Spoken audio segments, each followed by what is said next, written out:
next couple of days we're going to be in Prague, Bratislava, and Budapest. And the reason we're here is to see the sights a little bit, but also to check out the Eastern European orchestras and the studios in Prague, Bratislava, and Budapest for recording the soundtrack for Born to Run, the story about Missy. The first stop is right around the corner from Wenceslas Square. That's King Wenceslas of Christmas Carol fame. Just a block or two from the Starbucks on Wenceslas Square is Studio Petsjik, home of the Prague Philharmonic Orchestra. It doesn't get any easier than recording at Studio Petsjik. A simple flat rate of €70 per musician for a 4-hour session will bring your music to life. So you could record 4 or 5 songs with a 50-piece orchestra for around €3,500. For more information about Studio Petsjik, visit pragueorchestras.com. Across town are CNSO Studios, home of the Czech National Symphony Orchestra, which you are currently hearing in the underscore. Although the orchestra is currently on tour in London, I stopped in for a visit. The prices for recording here are very similar to Studio Petsjik, and CNSO Studios boasts a beautiful wood-dominated studio hall with a nice natural reverberation. For more information about CNSO Studios, visit cnsostudios.com. Hey, this is Art. It's the beautiful, the studio dog at CNSO. He's making sure.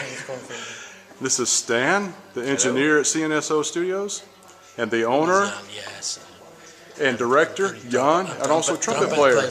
And here's what's great about these guys. Okay, he's a Mac user. Okay, these guys are Mac users, and I came in, and Jan and Stan were smoking cigars. My kind of guys. Okay, we're still in Prague. We're on the St. Charles Bridge of Mission Impossible fame.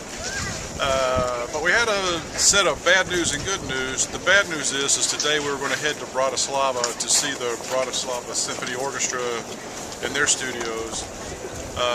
But we're not going to be able to. But today, also, the Czech Philharmonic Orchestra called, and I wasn't expected to be able to meet with them, but it turns out that I am.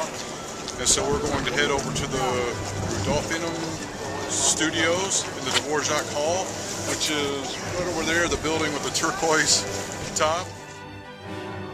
In the heart of Old Town Prague, right on the banks of Vltava River, sits the Rudolfinum, home of the Czech Philharmonic Orchestra. The orchestra performs and records in Dvorak Hall, named after the Czech composer Antonín Dvorak, whose New World Symphony you are currently hearing in the underscore. As the orchestra rehearsed upstairs in the hall, engineer Chanda Kotzman showed me around the studios. Prices here are a bit higher due to the location.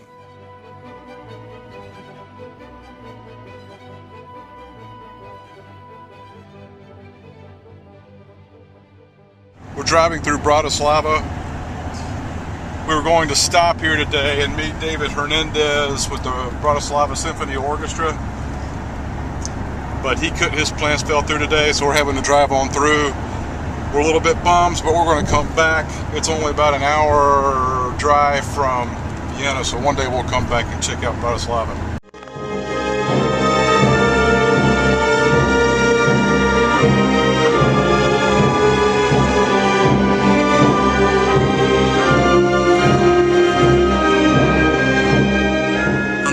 National Radio owns this massive complex of studios, which is also the home of the Budapest Symphony Orchestra.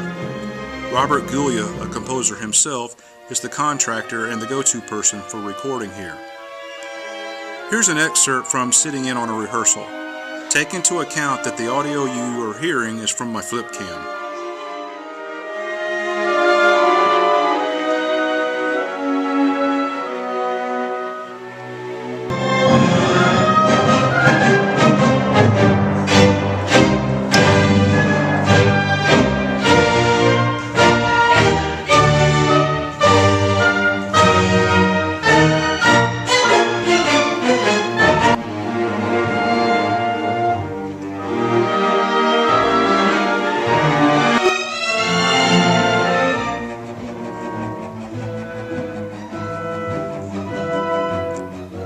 While the orchestra rehearses in this room, The recording takes place down the hall in a cavernous room capable of holding 80 to 85 players, as well as a loft for a chorus.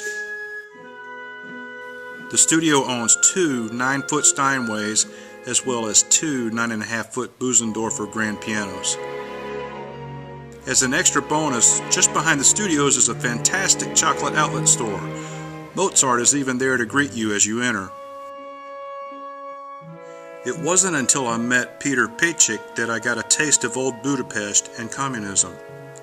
As we drove out to the studios, he shared what it used to be like and the challenges of adjusting to competition. Peter is an entrepreneur.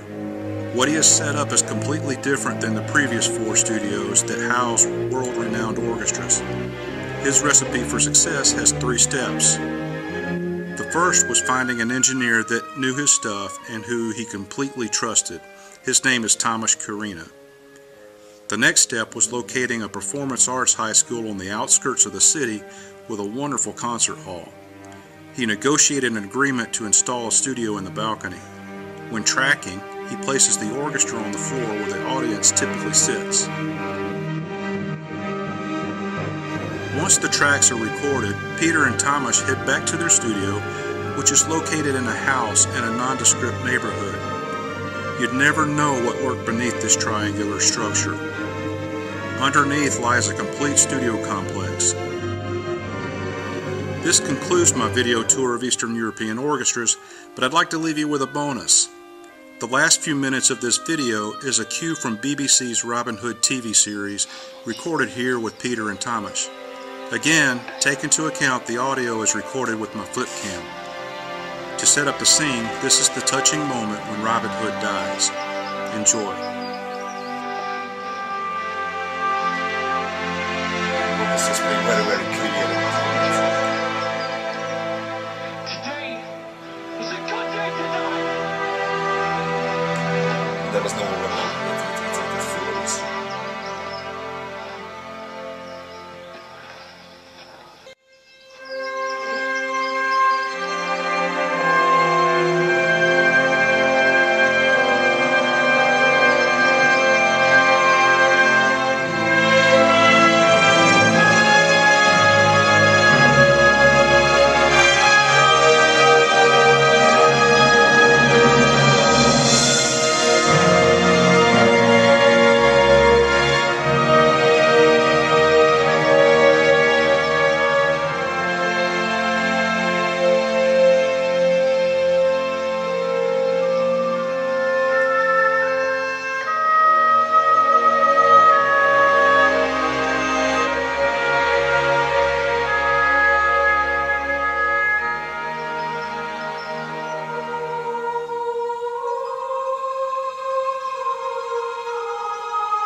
His lover, who was killed in the end of the second series.